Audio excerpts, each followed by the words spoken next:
largo de la historia de la humanidad, han ocurrido diferentes batallas que han sacudido todo el globo terráqueo, que han sacudido todo nuestro planeta.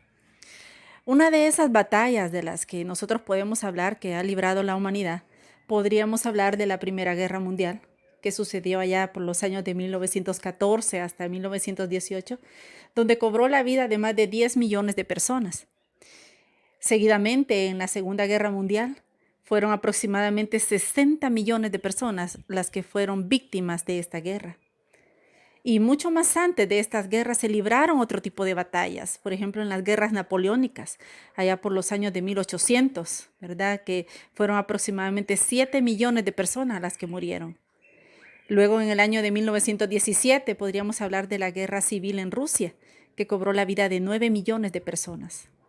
Y mucho más antes en la antigüedad, ¿verdad? La guerra de los Dunganes, que fueron alrededor de 12 millones de vidas, que fue en la China en los años de 1962. También la rebelión en Taiping, por los años de 1850, se habla de un promedio de 100 millones de vidas. Y así más reciente, vea diferentes tipos de guerra que han sacudido a la humanidad. Por ejemplo, la batalla que se dio allá en el Golfo Pérsico, Saddam Hussein en 1990 dijo que iba a ser la madre de todas las batallas. Sin embargo, esto demostró no ser así, vea cuando se enfrentó contra el ejército de los Estados Unidos.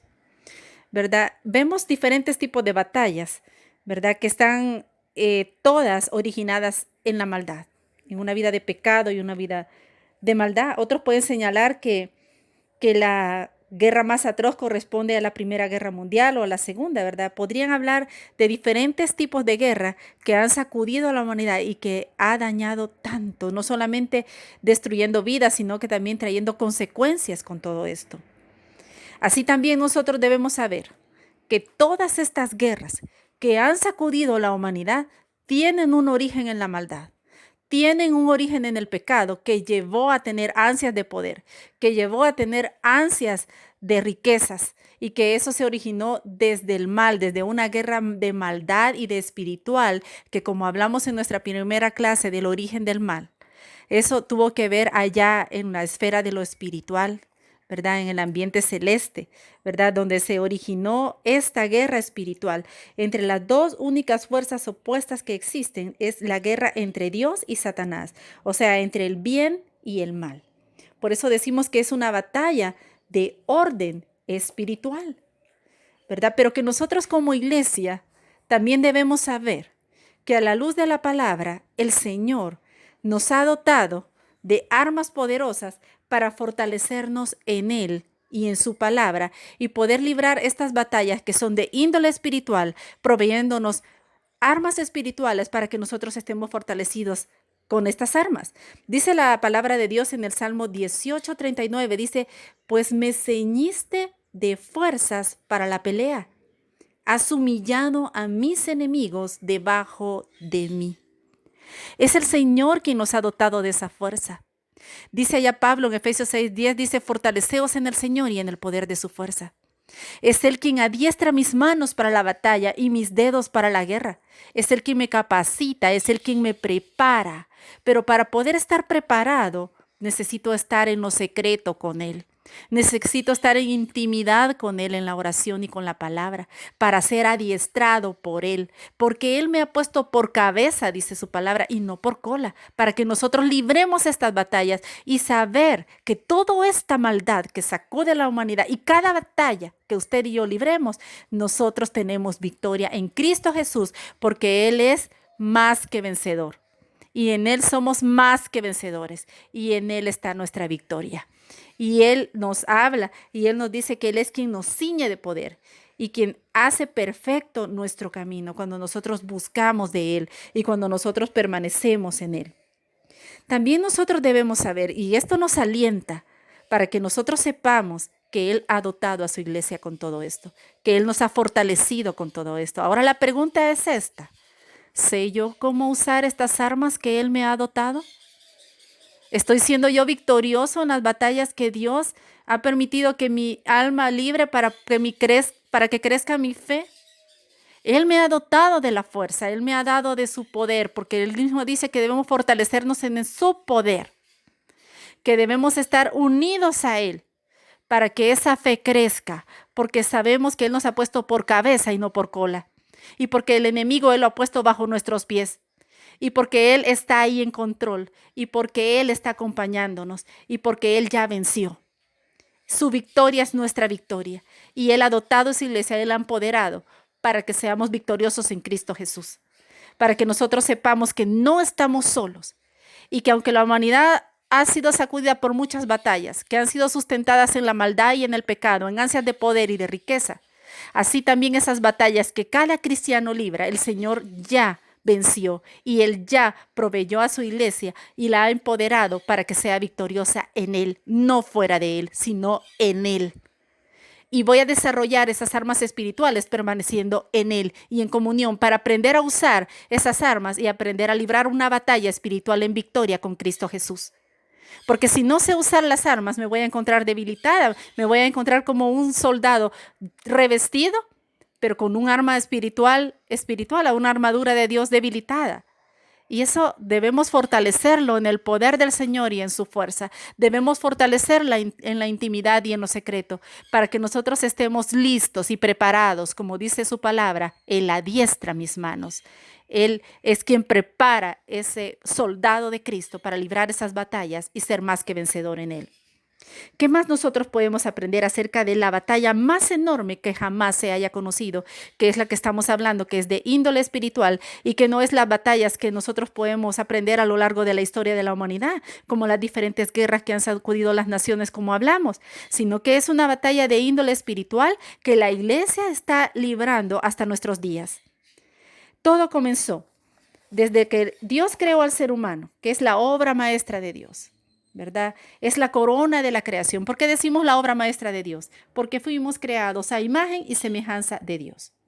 Entonces Satanás quiere destruir a los seres humanos a través del pecado, a través de la maldad. Y así como Satanás se rebeló contra Dios y está destinado al tormento eterno, ¿por qué decimos que está destinado al tormento eterno?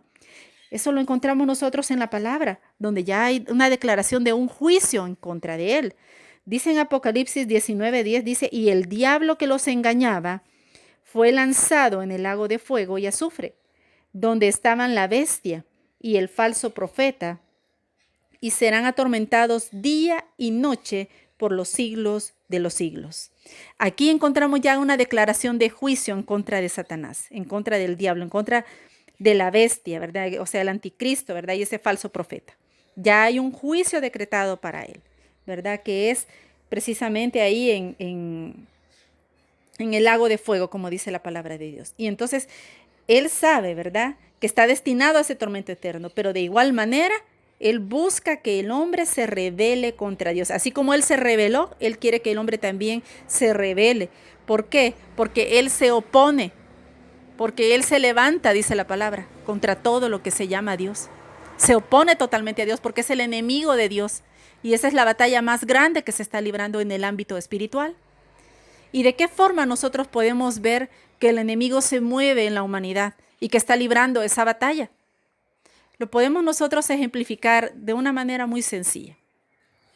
Dios nos creó a cada uno de nosotros con sentidos e instintos puros, ¿verdad? Él puso en nosotros el instinto de alimentarnos. Él sabe que necesitamos comer, que necesitamos nutrirnos, que necesitamos llevar una dieta balanceada. Pero con el pecado vino la glotonería. Pero con el pecado vino la bulimia. La bulimia es aquello que come y come, come exageradamente de una manera tan desordenada y luego vomita.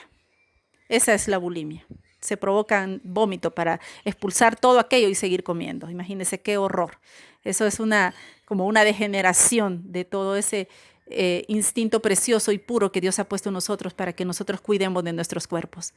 También con el pecado vino la anorexia, que eso es todo lo contrario a la bulimia, ¿verdad? Deja totalmente de comer, no se alimenta hasta que el cuerpo se vuelve como un esqueleto. También vemos eso, ¿verdad? La bulimia, la anorexia, la glotonería, la gula, todo eso viene con el pecado, degenerando ese instinto precioso y puro que Dios puso para que nosotros nos alimentemos sanamente y de una manera balanceada.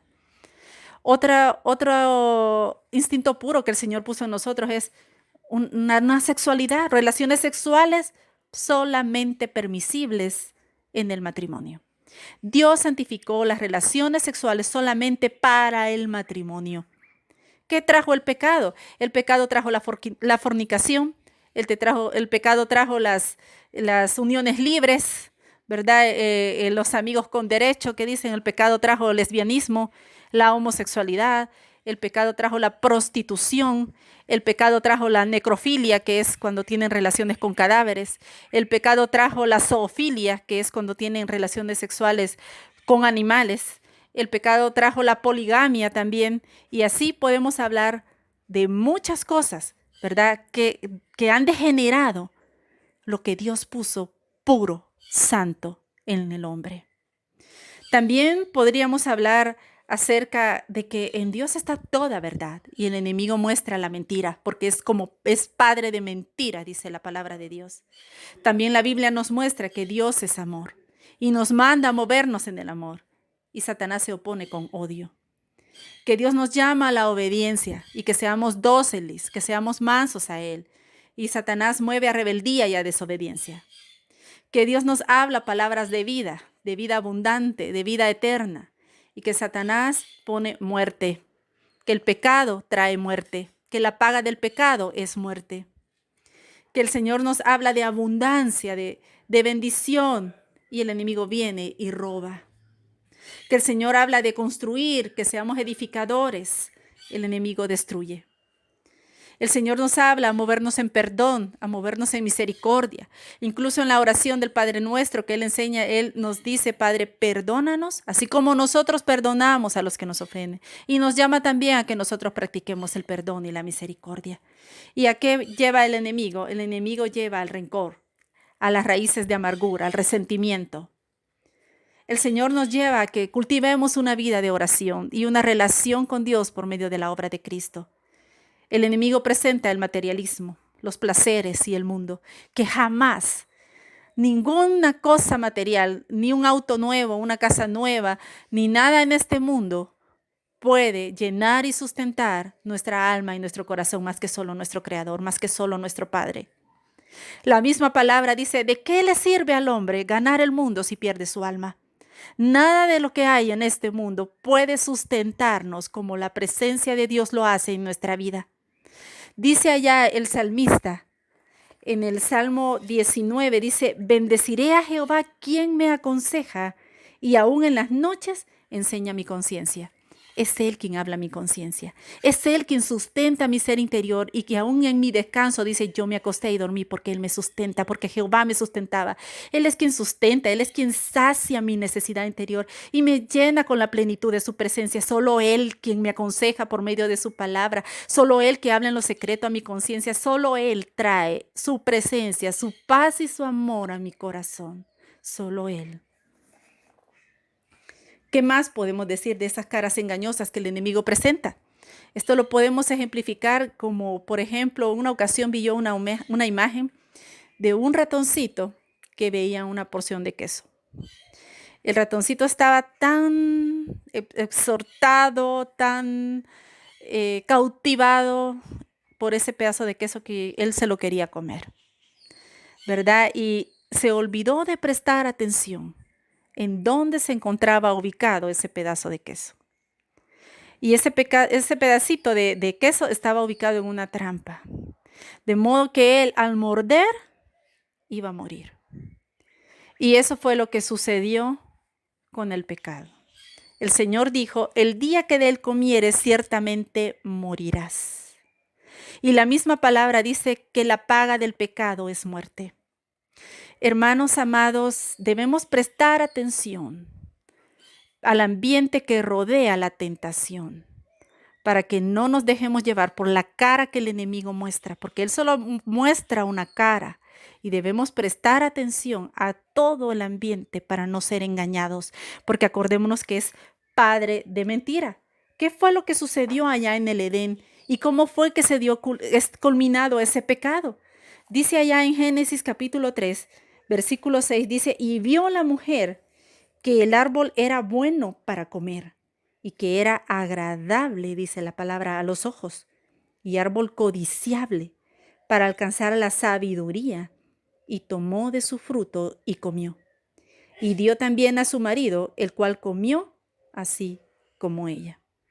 Estamos viendo que ella se dejó seducir por la mentira, por la tentación, por la cara que presentó Satanás. Dice Santiago 1:14-16, dice, sino que cada uno es tentado cuando de su propia concupiscencia es atraído, o sea, de sus propios deseos es atraído y es seducido, dice la palabra. Entonces, esa concupiscencia, esos propios deseos, después que han concebido, después que ha sido seducido y atrapado en esto, se arrastra, da luz al pecado, y el pecado, siendo consumado, da luz a la muerte. Entonces aquí, ¿qué fue lo que sucedió? Ella vio, comió, ¿verdad? Codició, dice, ¿para qué? Y tomó. ¿Y qué más? ¿Qué hizo después? Se lo dio a su marido. Hizo 5 cosas: ver, comer, codiciarlo, tomarlo y compartirlo. Miren qué tremendo este pecado. La arrastró a ella y a su esposo. Los arrastró a ambos en sus mismos deseos y en su concupiscencia, porque ellos vieron que era algo agradable, se dejaron seducir, se dejaron llenar de la trampa, lo codiciaron de tal manera que lo comieron, que ellos sin haberlo tomado ya lo estaban deseando, ya lo querían, y de esa manera cayeron en la trampa y en el pecado. Y eso dio a luz a la muerte, como dice aquí Santiago. De esa manera es como el enemigo presenta estas caras de las que estamos hablando. Todas estas caras de las que hemos hablado, con el odio, el homosexualismo, la pornografía, presenta esas cargas, seduce, hace que lo codiciemos, hace que sea atractivo, ¿verdad? Para que deseamos tenerlo. Y eso es algo bien peligroso. Debemos mantenernos nosotros fortalecidos, pidiendo al Señor que nos dé ese discernimiento para apartarnos del mal, para vivir una vida consagrada a Él y rendida a sus pies. Al decir consagrada es apartada de lo malo. Decirle, Señor, yo quiero serte fiel a ti. Libra mis pies de que se aparten de ti, a diestra o siniestra, como dices tu palabra, o sea, a izquierda o derecha, ¿verdad? Vamos a aprender ahora 4 aspectos de esta batalla que es de índole espiritual, como estamos hablando. Satanás cree que le ganará la guerra al Señor. También el enemigo le presenta batalla a la humanidad que está ciega. El enemigo le presenta batalla a la iglesia.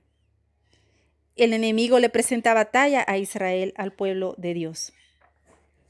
Vamos a ver la primera. Satanás cree que le ganará la guerra al Señor. ¿Por qué Satanás piensa esto? ¿Qué nos dice la Biblia de por qué él está pensando esto, sabiendo que hay un juicio decretado en contra de él, como ya lo vimos allá en Apocalipsis?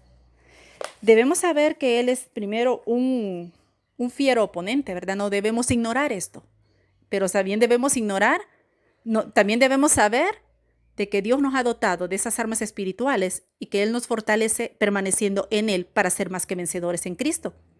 Nos dice allá en Pedro, nos dice en Primera de Pedro 5:8, nos dice que debemos nosotros velar y que debemos orar, porque Satanás es como un león rugiente y que anda buscando a quien devorar. Entonces no debemos ignorar que es una fiera oponente, ¿verdad? Que es una fiera peligrosa, pero que Dios la ha puesto bajo nuestros pies, como bien vimos acá en su palabra. Entonces, él piensa que él va a ganar esta guerra. ¿Por qué piensa esto? Dice que él es el Dios de este siglo, dice la palabra de Dios. Allá en 2 Corintios 4:4 dice, en los cuales el Dios de este siglo cegó el entendimiento de los incrédulos, para que no les resplandezca la luz del evangelio de la gloria de Cristo, el cual es la imagen de Dios. Entonces él es el Dios de este siglo, quien se mueve con un plan destructivo, con un plan de maldad, moviéndose en la batalla espiritual más grande que ha sacudido a toda la humanidad, buscando que la humanidad se rebele en contra de Dios y que permanezca en una actitud de pecado, para que, así como Él sabe que va a un castigo eterno, así también Él quiere que el hombre se rebele en contra de Dios y que a su vez sea destruido. Otra de las aptitudes que Satanás presenta, ¿verdad? En la palabra dice que Satanás ha conducido a decenas de millares a la condenación. En 2 de Timoteo 2:26 dice la palabra, y escapen, dice allá Pablo, del lazo del diablo, en que están cautivos a voluntad de él. ¿verdad? Escapar de esa cautividad, porque el estar en esa condición de pecado, ¿verdad? Es en una condición cautiva, es decir, preso, esclavizado a una condición de pecado. Dice la Biblia ya en Romanos 6:16, dice, o no sabéis, dice, que si os sometéis a alguien, ¿verdad? Para servirle, sois esclavos de aquel a quien os sometéis, sea del pecado para muerte o sea de la gracia para vida. ¿Verdad? Y nos lleva a nosotros a meditar en dónde está mi camino. Si está en una vida de pecado, ¿verdad? Si está en una vida de obediencia en la gracia, ¿verdad? Entonces ahí está. Y los dos resultados, el pecado es para muerte y la gracia es para vida. Y mi sometimiento debe de ser a la gracia de Dios para vida, ¿verdad? Entonces, por eso Él está diciendo que deben de escapar de esa cautividad, de ese estado de pecado que lleva a la muerte y venir a la gracia que Dios ha provisto por medio de la obra de Cristo para que tengamos vida. También otra de las formas en que Satanás piensa que él va a tener victoria en esta guerra es porque las iglesias están dormidas. Mire qué peligroso esto, amado hermano. Las iglesias están dormidas. Dice la palabra de Dios allá en Efesios 5:14, dice su palabra, por lo cual está diciendo, despiértate tú que duermes y levántate. ¿De quién? De los muertos. Levántate de esa vida de pecado, levántate de esa cautividad, levántate de esa condición. Tú eres un hijo de Dios, Cristo ha resplandecido tu vida, levántate, despiértate, iglesia que estás dormida, despiértate. Hemos pasado días de cautiverio, hemos pasado días difíciles en cuarentena en nuestra casa.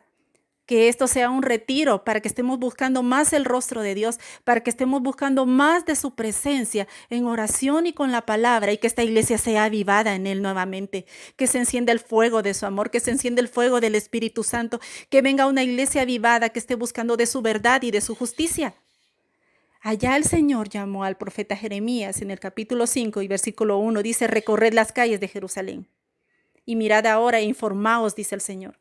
Buscad en las plazas, buscad ahí, a ver si halláis, dice el Señor, un hombre, ¿verdad? Si hay alguno que haga justicia y que busque la verdad, y yo la perdonaré, dice el Señor. Aunque sea que busques y que hayas uno, alguien que esté dispuesto a estar en la brecha, alguien que esté dispuesto a buscar la justicia que Dios ha provisto, a buscar su verdad y buscar su palabra. Israel había caído en pecado y él manda al profeta que busque y que vea si hay uno para que no viniese juicio sobre esta ciudad. Y así el Señor llama y dice, iglesia, levántate. Iglesia, despiértate. Sal de esa cautividad y ven y te alumbrará Cristo. Ven a las primeras obras, como Él habla a la iglesia de Éfeso allá en Apocalipsis. Vuelve a tu primer amor. Enciéndete nuevamente, despiértate. No permanezcas dormida, porque esa es una de las armas que el enemigo piensa utilizar, una iglesia dormida. Y por eso es algo de que él piensa que va a ganar esta batalla. Mas, ¿qué ha dicho el Señor en su batalla? Que las puertas del Hades no prevalecerán contra su iglesia. Pero el Señor viene por esa iglesia que esté despierta, que esté levantada, por esa iglesia sin mancha y sin arruga, por esa iglesia que esté buscando su rostro, así como mandó al profeta a buscar a alguien que busque justicia, a alguien que esté buscando de la verdad. Seamos de ese remanente que esté buscando de Él, de su palabra y de su verdad. Seamos de esa iglesia empoderada que diga, sí, Señor, yo creo a tu palabra. Sí, Señor, yo creo que tú me has dotado de poder. Como está diciendo, pues tú me has ceñido de fuerza para la pelea y tú has humillado a mis enemigos debajo de mis pies. Yo creo, Señor, que tú me has ceñido del poder de tu fuerza. Yo creo, Señor, que tú me preparas y adiestras mis manos para la batalla y mis dedos para la guerra. Yo creo, Señor, que soy fortalecida en ti y que tú vas a usar mi vida para hacer esa iglesia de poder que tú vas a usar contra las fuerzas del mal y que no va a prevalecer contra mí. Aleluya. ¿Qué más nos dice aquí? Dice que el enemigo piensa que él va a ganar esta batalla porque la maldad va en aumento. Qué tristeza, pero el Señor mismo declaró. Y esta es una de las señales que nos habla del fin. Allá en Mateo 24:12 nos dice la palabra del Señor, y por haberse multiplicado la maldad, esta batalla de maldad contra el bien y el mal que estamos. Esta batalla, por haberse multiplicado de la maldad, por ver toda esta maldad que rodea homicidios, robos, injusticias, el amor de muchos se enfriará. Qué peligroso esto, iglesia. El amor se enfriará. Dios mismo resumió la ley en el amor. Amarás al Señor tu Dios con todo tu corazón, con toda tu alma, con toda tu mente, con todas tus fuerzas. Amarás a tu prójimo como a ti mismo. Resumió en el amor. Y usted y yo al conducirnos en amor, damos testimonio que somos sus hijos y sus discípulos. En esto van a conocer todos que sois mis discípulos, dice el Señor. Si nos movemos en el amor, unos a otros. ¿Y qué pasará en los últimos tiempos? ¿Qué pasará en estas señales? No solamente la peste que estamos viendo, que es una de las señales que habla su palabra. También habla del amor que se enfría. También habla de que ese amor se apaga y qué peligroso, porque ese primer amor debe de estar encendido y buscar de él. Porque ese amor hacia los demás debe de estar encendido también. Porque no debe de haber un egocentrismo ni un egoísmo, sino que debemos ser unos con otros. Máximas con la de familia de la fe, dice la palabra. Debemos mostrar ese amor como hermanos y mostrar ese amor como iglesia para alcanzar a otros y que les resplandezca a Cristo. Entonces, esto nos llama a poner atención a lo que el enemigo ha pensado que va a utilizar para ganar la batalla y para saber que Dios nos ha empoderado para que nosotros no caigamos en esa trampa, que resplandezca el amor de Cristo en nuestra vida, que despertemos y dejemos de ser una iglesia dormida y que no dejemos ser engañados. ¿Y cómo vamos a hacer eso para no ser engañados? Al estudiar la palabra, eso nos protege del error.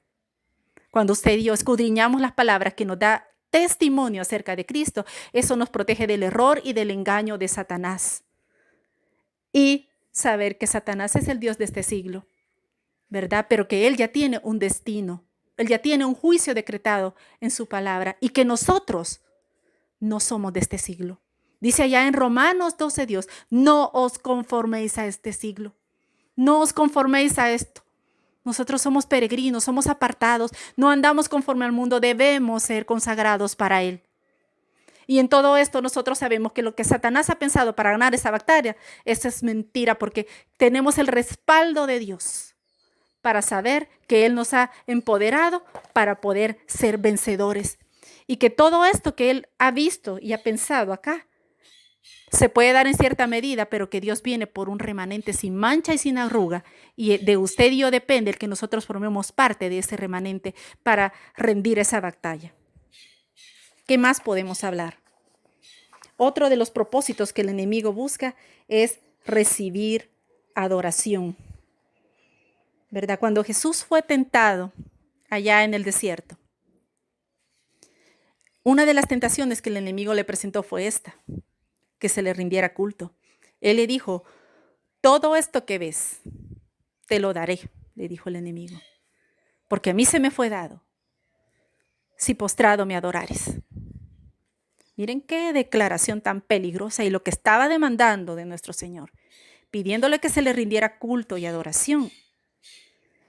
Dice allá en Apocalipsis 13:4, dice, y adoraron al dragón que había dado la autoridad a la bestia, y adoraron a la bestia diciendo, ¿quién como la bestia y quién podrá luchar contra ella? Él anda buscando eso, que se le rinda culto, que se le rinda adoración. Y está hablando esta porción de aquí de la tribulación, donde va a ocurrir este tipo de situación en el que Él va a demandar que se le rinda culto. Y está pidiéndole a nuestro Señor que se le rinda culto. ¿Qué le contesta a nuestro Señor? Satanás se le cedieron todos esos derechos al decir todo esto se me fue dado en el momento en que entró el pecado a la humanidad. Desde ese momento se le cedieron todos esos derechos. Por eso él dijo, a mí se me fue dado. Pero el Señor le contesta con la palabra. Escrito está, le dijo el Señor, al Señor tu Dios adorarás y solo a Él servirás. Nosotros sabemos que en ese momento no existía la Biblia como nosotros la conocemos ahora, el Antiguo Testamento y el Nuevo Testamento, sino que ellos contaban con la ley, con los escritos de los profetas.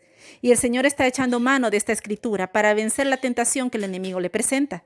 Él habla de la porción de la palabra allá en Deuteronomio 6:13 y en Deuteronomio 10:20, donde está hablando precisamente que nosotros debemos rendir culto y adoración solamente a Dios, porque solo Él es digno de ser alabado, porque solo delante de Él se doblará toda rodilla y Él no comparte su gloria con nadie. Y que nosotros como hijos de Dios debemos adorarlo, debemos exaltarlo, debemos rendir todo culto a nuestro Señor. Y esta fue una de las tentaciones que el enemigo presentó y es lo que él busca también, ¿verdad? Dentro de esta batalla, como estamos viendo aquí a la luz de la Escritura. Y sabemos que también él, ¿verdad? Se opone a que usted y yo busquemos de la palabra porque sabe que esta es nuestra espada con la cual podemos vencer, así como lo hizo Jesús, echando mano de la Escritura para vencer esta tentación. Otra de las formas en que el enemigo le presenta batalla a la humanidad es por medio de la ceguera espiritual. La ceguera es pérdida de la visión. Él ha cegado el entendimiento, dice la palabra de Dios. Ya en 2 Corintios 4:4, como bien vimos, ¿verdad? Él ha cegado el entendimiento. Es pérdida de la visión. El ciego no puede encontrar el camino a seguir, ¿verdad? El enemigo ha cegado ese entendimiento. Pero cuando resplandece la luz de la palabra, su palabra dice, y conoceréis la verdad, y la verdad os hará libres. Nos sacará de ese cautiverio y nos quitará esos velos de esos ojos para que resplandezca la luz del Evangelio, para que resplandezca la verdad y la salvación que Dios ha provisto por medio de Jesús. Él está en constante guerra contra el ser humano y por lo mismo que sabe que la palabra representa esa espada, que es el arma ofensiva dentro de la armadura de Dios para vencerle, él quiere robar esa palabra para que esa luz no resplandezca. ¿Cómo sabemos eso? Allá en Mateo 13, versículo 19 dice, cuando alguno oye la palabra del reino y no la entiende, viene el malo y la arrebata, lo que fue sembrado en su corazón. Este fue el que fue sembrado junto al camino, es donde el Señor habla que vienen las aves y que comen, que se llevan esa semilla. Por eso es importante que como hijos de Dios, cuando nosotros presentemos el Evangelio, estemos en una actitud de oración. Dice allá el libro de Santiago, la oración del justo puede mucho. Es necesario que doblemos rodillas y peleemos esta batalla espiritual para que a la hora de que nuestros labios se abran, Dios ya tenga un corazón preparado hacia aquellos a quienes les vamos a hablar acerca de Cristo. Recordemos que en un principio nuestra vida no había resplandecido al Evangelio, pero que Dios en su misericordia usó personas para que nos hablaran de Él y que nos acercaran a Él.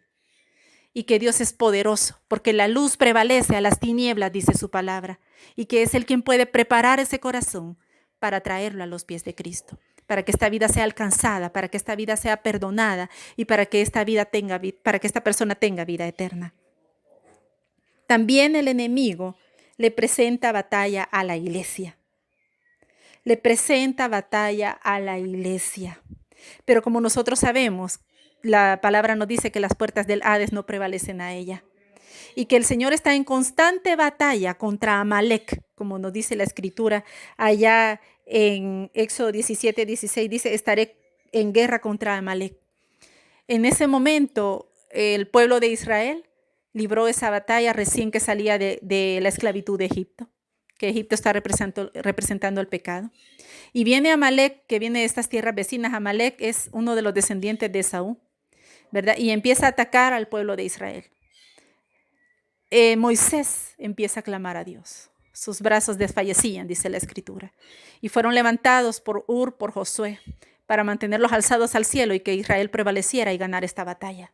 Y desde entonces, cuando ellos fueron victoriosos, alzando sus manos a lo alto y buscando de Dios, así el Señor dijo, estaré en guerra contra Amalek para siempre. Y la actitud que debemos tener es la actitud que Moisés tuvo, alzando nuestras manos al cielo, buscando de lo alto, buscando su respaldo. Y como Él lo ha dado en su palabra, que Él va a adiestrarme y que Él va a empoderarme con el poder de su fuerza para poder vencer. Porque Él ha puesto al enemigo bajo mis pies y porque Él ha vencido y porque su victoria es mi victoria. Entonces el enemigo presenta batalla a la iglesia. Y Dios mismo ha declarado que va a estar en guerra contra Amalek. Y Dios mismo ha empoderado a su iglesia. Dios mismo lo ha empoderado a usted y a mí para que peleemos esta batalla. También nosotros debemos saber que el enemigo también le presenta batalla a Israel, al pueblo de Dios. Desde que los judíos se establecieron en la tierra, jamás han tenido paz. En el Antiguo Testamento, Israel siempre fue atacada por ejércitos inspirados por Satanás. Así como hemos visto, ¿verdad? Que comentamos al inicio que han habido guerras de diferente índole. Igual Israel ha sido sacudida por muchas guerras, ¿verdad? Por ejemplo, en la Segunda Guerra Mundial que hablábamos, ¿verdad? Adolfo Hitler asesinó a 6 millones de judíos. Y así nosotros podemos ver que esta nación ha sido atacada de muchas formas. Vea, ellos también guerras con los árabes, vea, que han atacado a Israel en muchas ocasiones y en los cuales Dios les ha permitido victoria, ¿verdad? No han tenido éxito en estos propósitos malignos. Satanás quiere ver destruido a Israel. ¿Por qué? ¿Por qué insiste tanto con estas guerras? Porque él sabe que destruyendo a Israel no se podrán cumplir las profecías dadas por Dios a Israel para el tiempo futuro. Encontramos nosotros profecía en la palabra con respecto a Israel. Vea, esas profecías que hablan que Israel tendrá un reino sobre el cual Cristo reinará como rey. Por ejemplo, en el profeta Jeremías, capítulo 23, versículo 5, dice: He aquí que vienen días, dice Jehová, en que levantaré a David renuevo justo. Ese renuevo justo habla de Cristo. Habla de ese Rey de reyes y Señor de señores, quien estará aquí gobernando con mano de hierro, con mano de poder y con su justicia. Que reinará como rey, dice, y el cual será dichoso, dice su palabra, y hará juicio y justicia en la tierra. Ya tenemos una declaración profética acerca de ese reinado victorioso que nuestro Señor Jesucristo va a tener acá en la tierra y que él mismo afirmó desde el trono de David. Él habló allá en el segundo libro de Samuel, en el capítulo 7, donde Dios hace un pacto con David y le dice que él va a afirmar su reino para siempre. Y que él, precisamente nuestro Señor Jesucristo, se le conoce como el Hijo de David. Según la descendencia de la carne, sabemos que él viene de David y que él estableció un pacto eterno con él y que va a establecer su reino, que hará justicia y juicio acá en la tierra para siempre. También por medio del profeta Ezequiel, allá en Ezequiel 37:22 declara: y los haré una nación en la tierra, en los montes de Israel, y nunca más, dice, serán dos naciones, ni nunca más serán divididos en dos reinos. Será una sola nación.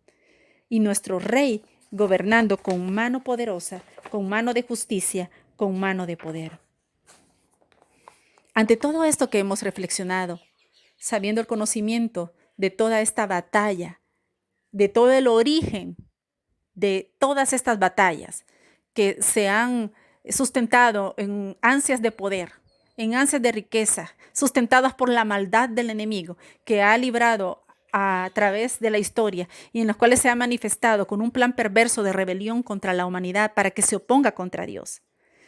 Nosotros debemos reflexionar y saber, ¿verdad?, que Él nos ha empoderado, que Él nos ha ayudado y que Él quiere hacernos más que victoriosos en Cristo Jesús.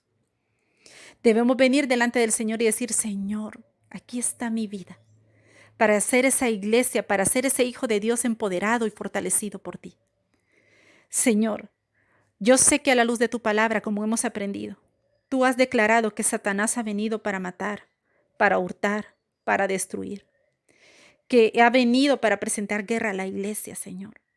La batalla que yo tengo es de orden espiritual. Al analizar todo esto, vemos que esa batalla que estoy librando es una batalla de índole espiritual. Pero ahora me anima en el Señor y en su palabra a saber que Él me ha fortalecido, a saber que Él me ha empoderado y para buscar más de ti, de tu rostro y de tu presencia, Señor. Es una guerra en la cual Satanás me quiere destruir. En el Padre nuestro, tú nos enseñaste a orar. Líbranos del mal, nos dijiste, Señor. Te pido, Señor, que me libres de las garras del maligno. Satanás reconocía, Señor, que tú, Señor, había cercado a Job con una cerca protectora. No solo a él, sino también a su casa, a su familia. De esta manera, Señor, te ruego que me rodees, que me protejas, a mis hijos, a mis nietos, a mis bienes, que el enemigo mantenga sus manos fuera de mí y de mi familia, Señor. Quiero tomar la actitud que toma el salmista en el Salmo 91, donde dice: el que habitare bajo el abrigo del Altísimo morará bajo la sombra del Omnipotente. Quiero estar acobijado bajo tu sombra y bajo tus alas con tu protección, Señor. Quiero entregarte a ti mi vida y rendirla a tus pies, Señor, para vivirla conforme tú deseas, Padre. Guarda, Señor bendito, también a tu iglesia, Señor. Ayuda a que sea una iglesia que se mantenga levantada y despierta. Y como dice tu palabra, despiértate tú que duermes. Avívate. Señor, guarda, aviva esta iglesia. Señor, hazla una iglesia victoriosa. Despiértate a favor de ella y sosténla con la diestra de tu justicia, Señor. Haz lo mismo, Rey, con Israel, porque tú amas, Señor, a esta nación. Ejecuta juicio contra los enemigos de Israel. Cuida, Señor, sus fronteras. Tú has dicho que todo Israel será salvo. Tu palabra se cumple, Señor.